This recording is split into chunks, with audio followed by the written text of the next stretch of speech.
Senadores comentam em plenário o julgamento de habeas corpus do ex-presidente Lula. Licença maternidade de 6 meses no setor privado é aprovada na Comissão de Assuntos Sociais. E o terceiro episódio da série sobre a burocracia. Destaques desta edição do Senado Notícias.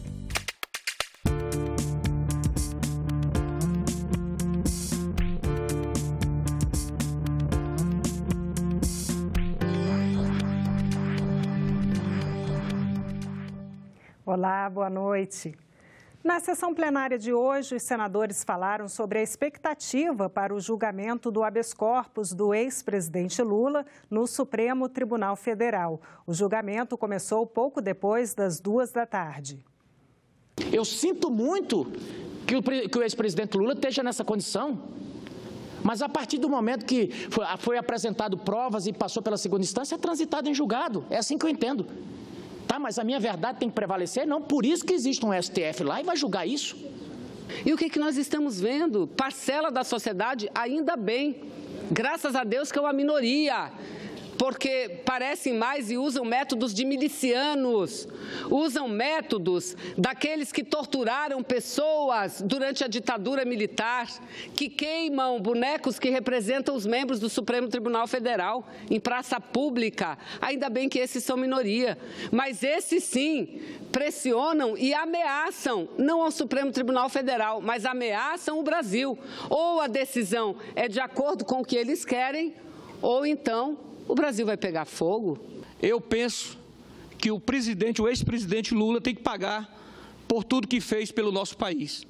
Nós temos convicção e certeza que no Superior Tribunal de Justiça e no Supremo, a injusta condenação do presidente Lula será desfeita. Por isso, o que nós queremos, e lá está nas mãos do Supremo, a decisão sobre o cumprimento literal da Constituição brasileira.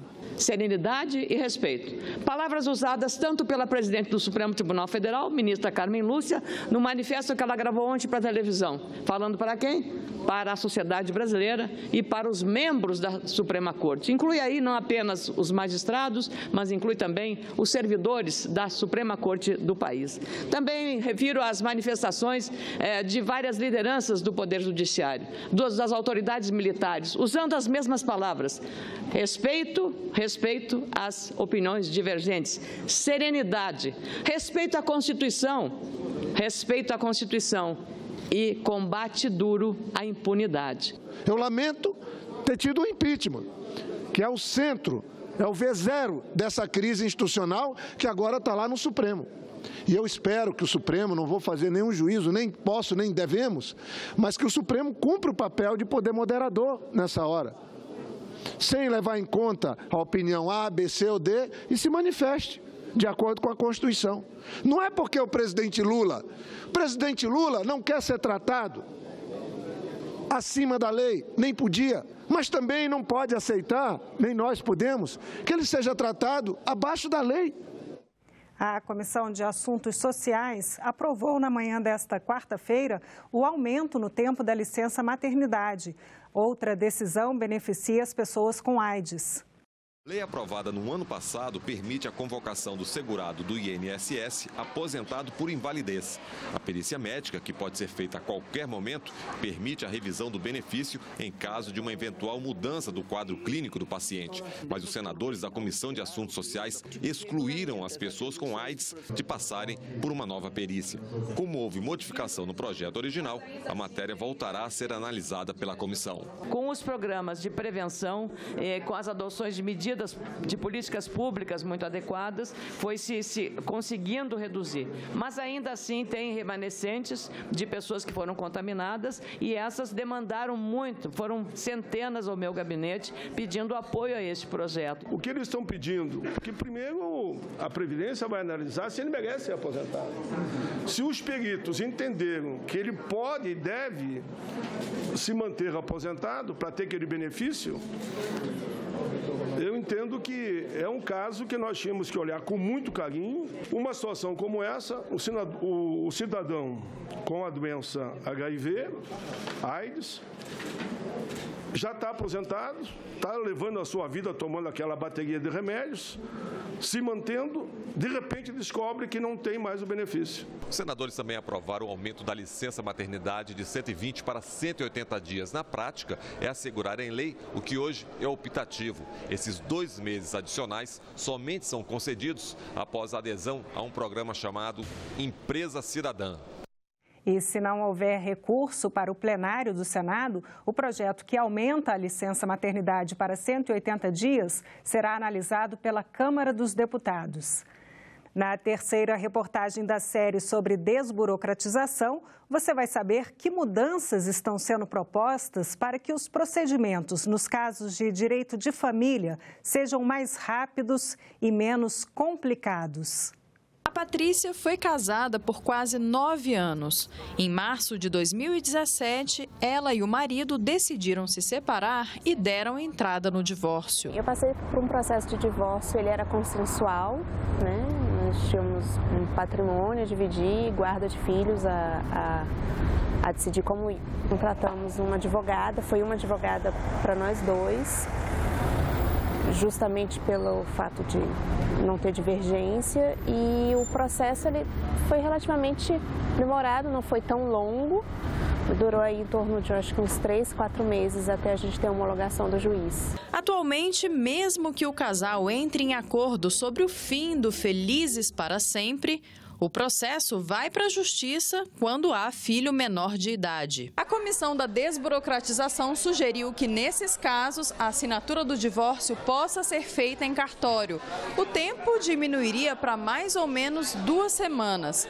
A proposta também é para quem quer mudar o estado civil sem a necessidade da participação do cônjuge. A redução do tempo em receber a confirmação do divórcio pode melhorar o estado psicológico dos casais. Se houver acordo, eu posso fazer no cartório? Se tiver filho menor, não pode.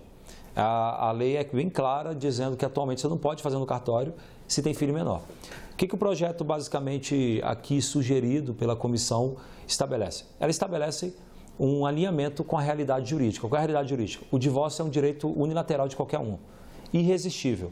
Significa que agora você pode pedir divórcio independentemente da participação da outra pessoa. Eu não conheço um projeto de lei ou alguma coisa nesse sentido. Desde que tenha segurança jurídica, tanto para um, tanto para o outro, eu acredito que um divórcio ou uma separação, seja ela unilateral ou não, pode sim facilitar a vida da população. E essa lógica deve valer também para os processos de inventário.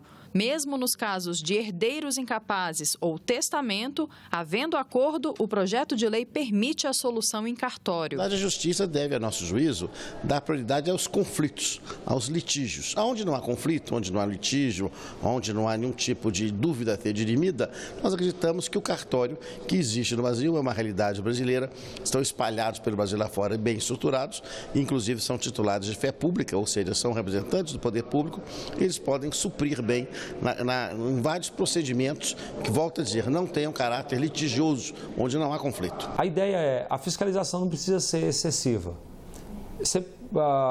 Por quê? Porque o estágio atual de excesso de fiscalização mostra que o trabalho é inútil, porque se você olhar, por exemplo, esses casos de inventário, você vai ver que 99% dos casos que passou pelo juiz, mesmo havendo acordo entre os herdeiros, a participação do juiz foi totalmente desnecessária. Com o aumento da autonomia dos cartórios, a Justiça fica mais livre para cuidar de casos mais complexos e poder trabalhar melhor. Então nós temos de apostar em outras formas de aliviar a Justiça, através da mediação, da arbitragem e também tirar alguns procedimentos que têm natureza administrativa não contenciosa do Poder Judiciário.